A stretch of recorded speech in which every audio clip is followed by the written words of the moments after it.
Halo semua, perkenalkan nama lengkap saya Stefania Clarita Primalakuloi, biasa dipanggil Steni, NIM 21070101129, nomor absen 39. Pada kesempatan ini saya akan menjelaskan materi mengenai sistem endokrin. Pertama-tama, kita harus mengetahui terlebih dahulu apa yang dimaksud dengan sistem endokrin. Berbicara tentang sistem yang berarti kumpulan beberapa organ atau beberapa hal yang memiliki fungsi tertentu. Jadi, sistem endokrin adalah kumpulan kelenjar yang berfungsi untuk menghasilkan hormon, di mana hormon ini sangat berperan penting dalam proses-proses yang ada pada tubuh, seperti proses metabolisme dalam tubuh, proses reproduksi pada tubuh, proses penyeimbangan air dan garam yang ada pada tubuh. Karena sistem endokrin berbicara tentang kelenjar, maka kita harus mengetahui di mana sih letak dari kelenjar-kelenjar ini. Nah, kelenjar-kelenjar yang berfungsi untuk menghasilkan hormon yang sangat berperan dalam proses tubuh terdapat pada yang pertama hipotalamus. Nah, hipotalamus ini berada di bagian dasar otak. Yang kedua adalah hipofisis. Hipofisis ini berada di bawah otak. Yang ketiga adalah tiroid dan paratiroid. Tiroid dan paratiroid ini berada pada depan leher. Yang ketiga, yang keempat itu adalah timus. Nah, timus ini berada pada bagian dada. Yang berikut, yang kelima adalah pankreas. Pankreas merupakan satu kata yang tidak asing lagi bagi kita, di mana pankreas ini terletak di bagian belakang lambung. Yang keenam adalah adrenal. Adrenal ini berada pada ginjal. Yang ketujuh adalah ovarium. Ovarium merupakan satu kata yang tidak asing lagi di telinga kita, terutama di kalangan para wanita, karena ovarium merupakan salah satu organ reproduksi yang terdapat pada wanita. Nah, ovarium ini terdapat pada kedua sisi rahim wanita. Yang berikut adalah testis. Testis ini juga merupakan kata yang tidak asing lagi bagi kita, karena testis merupakan salah satu organ reproduksi yang ada pada pria. Sistem endokrin ini juga tentunya memiliki struktur. Struktur dari sistem endokrin yaitu seperti terlihat pada gambar.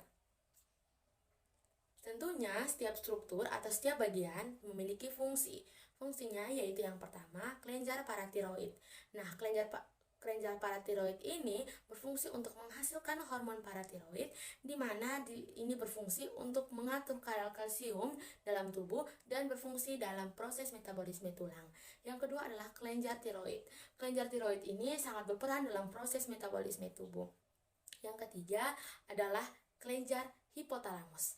Kelenjar hipotalamus ini menghasilkan hormon yang berfungsi untuk mengatur rasa kenyang dalam tubuh dan mengatur proses metabolisme dalam tubuh.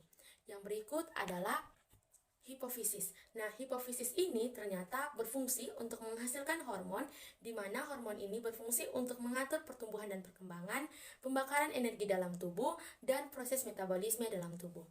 Yang kelima adalah kelenjar adrenal. Nah, kelenjar adrenal ini ternyata dibagi menjadi dua, yaitu kelenjar adrenal bagian luar atau disebut dengan korteks adrenal, dan bagian dalam atau disebut dengan medula adrenal. Nah, kedua bagian ini ternyata menghasilkan hormon yang berbeda dan memiliki fungsi yang berbeda pula tentunya.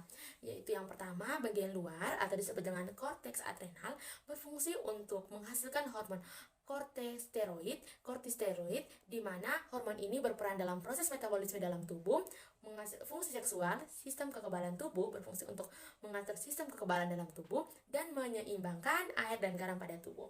Yang kedua adalah bagian dalam atau disebut dengan medula adrenal.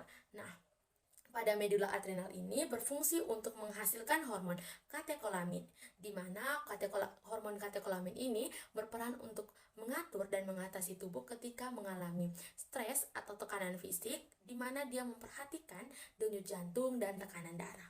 Yang berikut adalah kelenjar reproduksi. Nah, kelenjar reproduksi ini tentunya ada pada pria dan ada pada seorang wanita dan tentunya berbeda. Mengapa demikian? Karena alat reproduksi yang ada pada pria dan wanita itu berbeda.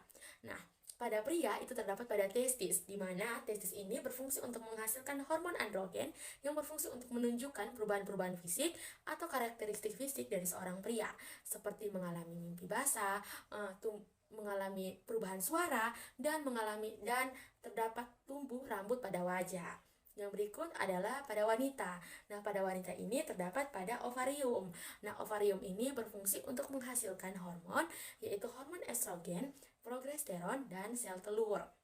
Di mana hormon estrogen dan hormon progesteron ini juga berfungsi untuk menghasilkan menampakkan karakteristik atau ciri-ciri pubertas dari seorang wanita seperti tumbuhnya payudara dan mengalami menstruasi ataupun mengalami kehamilan. Bagian yang terakhir yaitu pankreas. Nah, pankreas ini berada pada belakang lambung, di mana pankreas ini terdapat yang namanya pankreas endokrin. Nah, pankreas endokrin ini berfungsi untuk menghasilkan hormon insulin. Nah, berbicara tentang insulin, mungkin sudah tidak asing lagi ya bagi kita, karena pasti di sekeliling kita terdapat orang yang mengalami sakit gula dan harus suntik insulin. Nah, disinilah hormon insulin ini dihasilkan, yaitu pada pankreas endokrin. Nah, pankreas endokrin ini tadi sudah jelaskan bahwa berfungsi untuk menghasilkan hormon endokrin yang berfungsi untuk mengatur kadar gula dalam darah. Selanjutnya kita masuk pada fungsi dari kelenjar endokrin. Fungsi dari kelenjar endokrin yaitu yang pertama berfungsi untuk menghasilkan hormon. Yang kedua berfungsi untuk mengaktifkan kelenjar, di mana kelenjar ini akan meneruskan rangsangan ke sel saraf. Yang berikut adalah mengatur metabolisme dalam tubuh, dan yang berikut adalah mengatur pertumbuhan jaringan pada tubuh. Kelenjar menghasilkan hormon, dan hormon-hormon ini juga tentunya memiliki fungsi secara umum. Fungsi secara umum dari hormon yaitu yang pertama itu adalah mengatur setiap proses yang ada pada tubuh, seperti proses oksidatif dan proses reproduksi. Yang kedua dan yang berikut adalah menjaga keseimbangan dalam tubuh. Selanjutnya kita masuk pada mekanisme kelenjar endokrin. Ada 4 mekanisme kerja kelenjar endokrin, yaitu yang pertama classical endocrine signaling, di mana pada proses ini hormon itu disekresikan ke pembuluh darah sehingga darah bisa membawanya ke tempat tujuan atau ke targetnya. Yang kedua adalah neuron endocrine signaling. Yang kedua adalah neurohormone signaling. Nah, pada bagian neuroendocrine signaling, di mana pada proses ini neuron itu mensekresikan neurohormon itu ke pembuluh darah. Yang ketiga adalah autokrin. Nah, pada persinyalan autokrin ini, hormon yang diproduksi itu mempengaruhi sel yang memproduksinya. Yang keempat adalah parakrin signaling, di mana pada tahap ini hormon itu berdifusi dengan cairan interstisial untuk mempengaruhi sel di sekitarnya. Adapun mekanisme dari hormon, kelenjar memiliki mekanisme untuk menghasilkan hormon, dan hormon ini juga memiliki mekanisme untuk melakukan suatu proses pada tubuh. Nah, untuk hormon itu harus memiliki yang namanya reseptor. Reseptor ini untuk menimbulkan efek terkhusus pada sel, di mana reseptor ini dibagi menjadi dua, yaitu reseptor sitoplasma dan reseptor membran. Nah, teman-teman, tadi sudah saya jelaskan mengenai pengertian, struktur, fungsinya, dan mekanisme kerja. Nah, sekarang saya ini akan menjelaskan mengenai gangguan atau kelainan atau penyakit yang menyerang sistem endokrin pada manusia. Nah, tentunya ketika terjadi gangguan atau penyakit tentunya memiliki penyebab. Nah, penyebab umum dari terjadinya gangguan atau penyakit sistem endokrin adalah kelenjar memproduksi terlalu banyak atau terlalu sedikit hormon, sehingga disebut dengan ketidakseimbangan hormon. Nah, teman-teman, beberapa penyakit yang terjadi akibat dari ketidakseimbangan hormon adalah yang pertama itu adalah diabetes mellitus. Nah, berbicara tentang diabetes mellitus itu merupakan sesuatu yang tidak asing lagi di telinga kita, karena mungkin sekeliling orang di lingkungan kita, entah itu di lingkungan kerja atau di lingkungan sekolah atau di lingkungan dimanapun kita berada, tentunya ada orang yang menderita penyakit yang bernama diabetes mellitus. Nah, teman-teman, diabetes mellitus ini sering dikaitkan dengan gangguan, atau bukan sering, tapi selalu dikaitkan dengan gangguan atau penyakit yang menyerang sistem endokrin. Mengapa demikian? Karena diabetes mellitus ini disebabkan oleh kurangnya insulin di dalam tubuh kita. Nah, tadi sudah saya jelaskan, yaitu pada organ pankreas. Nah, di situ dijelaskan ada yang namanya pankreas endokrin. Nah, pankreas endokrin ini berfungsi untuk menghasilkan hormon insulin yang digunakan untuk mengatur kadar gula darah dalam tubuh. Nah, ketika pankreas tidak memproduksi secara cukup bagi tubuh, maka tubuh akan mengalami satu gangguan atau suatu penyakit yang disebut dengan diabetes mellitus. Penyakit yang kedua yaitu penyakit Addison. Nah, penyakit Addison ini berkaitan dengan fungsi kerja dari kelenjar adrenal, di mana kelenjar adrenal itu hormon aldosteron yang dihasilkan oleh tubuh itu terlalu sedikit. Gejalanya akibatnya seperti perut sakit, dehidrasi, dan kelelahan. Yang ketiga adalah sindrom Cushing. Nah, sindrom Cushing ini disebabkan oleh kelenjar pituitari terlalu banyak menghasilkan hormon sehingga mengakibatkan kelenjar adrenalin itu terlalu aktif. Nah, jadi teman-teman dapat kita lihat di sini bahwa terlalu banyak hormon ketika terlalu banyak menghasilkan hormon salah, ketika menghasilkan terlalu sedikit juga salah, dapat mengakibatkan gangguan. Oleh sebab itu, alangkah lebih baik jagalah kesehatan kita agar kelenjar dapat memproduksi hormon dengan jumlah yang dengan porsi yang cukup untuk tubuh kita, tidak kurang dan tidak lebih. Yang berikut adalah gangguan penyakit gigantisme. Nah, gigantisme ini berkaitan dengan gangguan pada sistem endokrin yang membuat masalah pada hormon pertumbuhan. Penyakit selanjutnya adalah hipertiroid. Nah, mungkin dari namanya saja sudah kita tahu ya, berarti dia itu berlebihan, di mana kelenjar tiroid itu memproduksi hormon terlalu banyak. Nah, hipertiroid ini bisa membuat kelenjar tiroid terlalu memproduksi banyak hormon dan terlalu aktif. Penyakit yang bisa terjadi yaitu adalah penyakit yang disebut dengan penyakit Graves. Penyakit yang berikut yaitu hipotiroid. Nah, dari namanya saja mungkin teman-teman sudah bisa tahu ya, hipotiroid. Hipo yang berarti rendah. Jadi, hipotiroid adalah rendahnya kemampuan dari kelenjar tiroid untuk menghasilkan hormon. Yang berikut adalah pubertas dini. Nah, ternyata pubertas dini ini juga merupakan salah satu gangguan pada sistem endokrin. Mengapa demikian? Karena ketika seseorang mengalami pubertas dini, ternyata itu salah kelenjar endokrin, yaitu kelenjar reproduksi, itu melepaskan hormon seks terlalu cepat, sehingga mengakibatkan seseorang mengalami pubertas dini.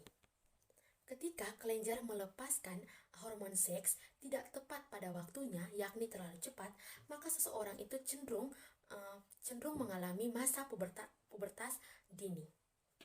Pembahasan terakhir yang akan kita bahas adalah mengenai diagnosis, pengobatan, dan pencegahan dari penyakit yang berkaitan dengan sistem endokrin. Yang pertama adalah diagnosis. Nah, diagnosis ini teman-teman dapat dilakukan dengan melakukan beberapa tes. Yaitu yang pertama adalah tes urin. Nah, tes urin ini bisa digunakan untuk mendeteksi beberapa penyakit seperti penyakit ginjal dan penyakit diabetes. Yang kedua adalah MRI. MRI merupakan pencitraan dari alat medis yang menggunakan teknologi medan magnet untuk menentukan penyakit tersebut. Yang ketiga adalah tes hormon. Nah, tes hormon ini digunakan untuk mengetahui dan mengevaluasi jumlah hormon di dalam tubuh. Yang keempat adalah tes genetik. Tes genetik ini digunakan untuk mengidentifikasi gen, protein, dan kromosom dalam tubuh. Nah, hasilnya ini ternyata digunakan untuk menentukan apakah seseorang ini berpeluang untuk meneruskan suatu penyakit yang bersifat genetik. Nah, penyakit genetik adalah penyakit yang bersifat keturunan, yang didapatkan dari keturunan ya teman-teman. Yang kelima itu adalah tes darah. Nah, tes darah ini digunakan untuk mengecek kadar protein ataupun zat lainnya dalam darah. Yang kedua adalah pengobatan. Nah, pengobatan ini teman-teman, ini berdasarkan penyakit apa yang diderita. Nah, ini sesuai dengan hasil konsultasi dari dokter tersebut. Apakah dia harus melakukan kemoterapi atau apakah ia harus melakukan operasi. Yang berikut adalah yang ketiga, itu adalah pencegahan. Nah, pencegahan ini teman-teman, berbicara tentang pencegahan, ada pepatah mengatakan bahwa mencegah lebih baik daripada mengobati. Maka saya sangat menganjurkan kepada teman-teman agar melakukan pencegahan ini sebelum teman-teman itu menderita penyakit yang berkaitan dengan sistem endokrin. Karena mencegah itu lebih mudah, baik dari sisi biaya ataupun dari sisi melakukan hal-hal yang seharusnya praktis dan mudah untuk menjauhi diri kita itu dari penyakit tersebut. Nah, pencegahan yang bisa teman-teman lakukan di sini adalah yang pertama, itu adalah berolahraga rutin tentunya, agar proses metabolisme dalam tubuh dapat berjalan dengan lancar. Yang kedua adalah menjaga berat badan tubuh, agar tetap ideal, tidak terlalu kurus dan tidak terlalu gemuk, harus selalu ideal. Yang ketiga, agar berat badan kita itu selalu ideal, maka harus makanlah makanan yang sehat dan teratur. Dan ketika kita ingin melakukan diet, harus selalu sertakan yodium.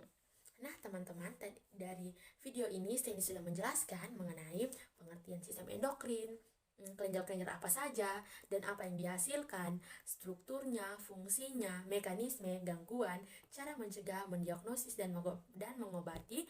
Semoga apa yang Steny jelaskan itu bisa teman-teman pahami, dan semoga dapat bermanfaat bagi kita semua. Salam sehat, sehat selalu.